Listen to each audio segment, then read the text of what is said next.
Hey everybody, I'm still on a break from this channel while I finish my book, A Christian Case Against Donald Trump. But I wanted to jump on here quick with my thoughts on Joe Biden stepping out of the race for the presidency.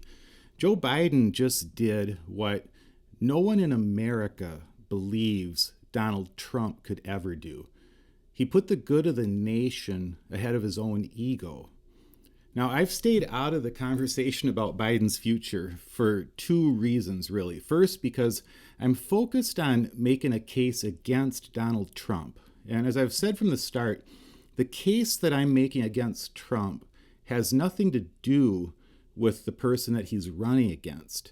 I'm talking to Christians, especially, regardless of political party, to say that Trump is an unacceptable choice, no matter who he's running against. So I don't want to take my focus off of that message. That's kind of what I'm doing with these videos.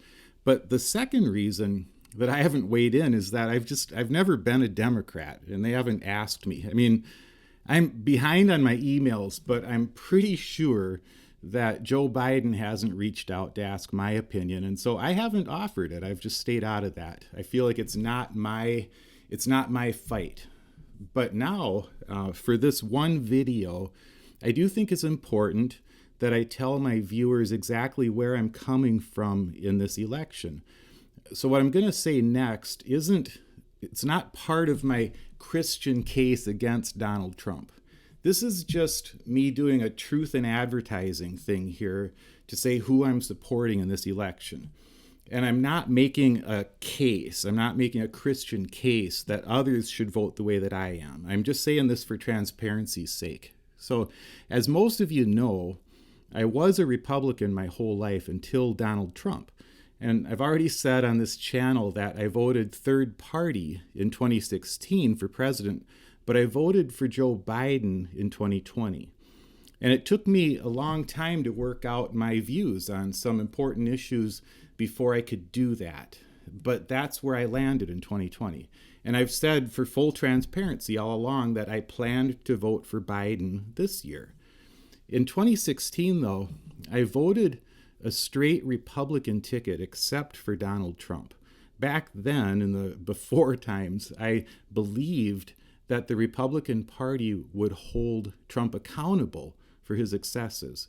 But I've never been more wrong about something.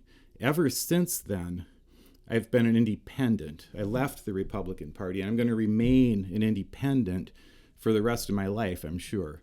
But over the past few weeks, I've watched the Democrats come to terms with their belief that Joe Biden would have serious trouble defeating Donald Trump.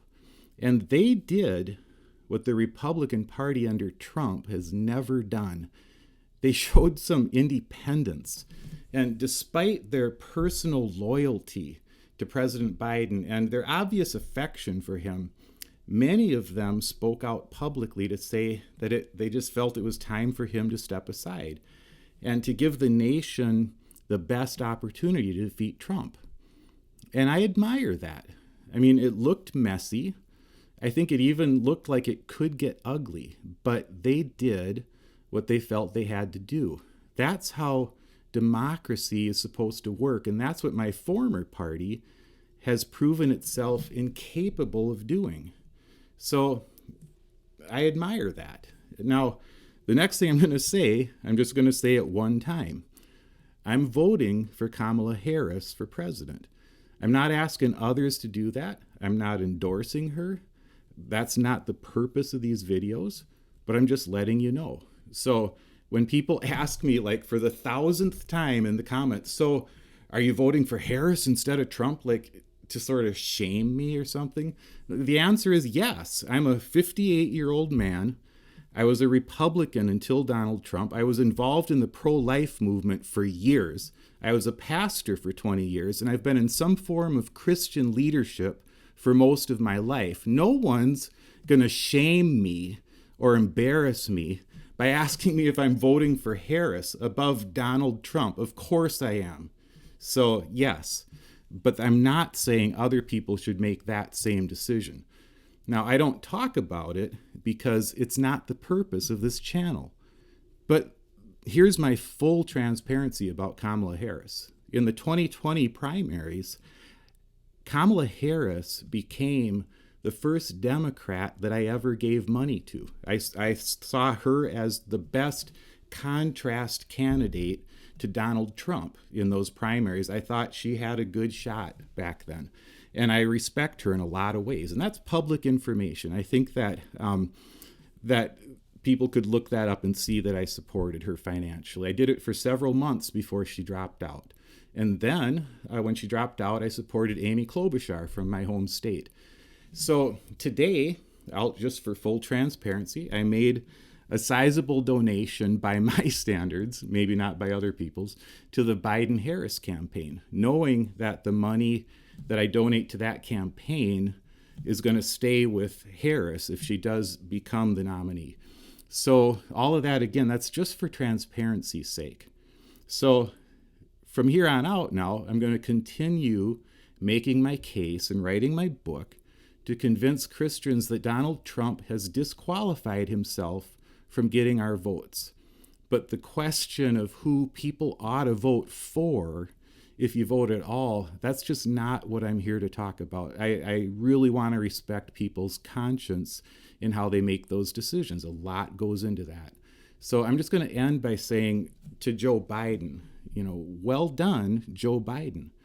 You showed humility with this decision, even though I think we all know that in your heart, you still believe that you can beat Donald Trump. You took your pride out of the equation, and you did something Donald Trump could never do. You put the good of the country ahead of your own ego, and you deserve a lot of credit for that. Now, I know Joe's not going to hear me say that, but I had to say that. And so for all the rest of you who are listening, thanks for listening.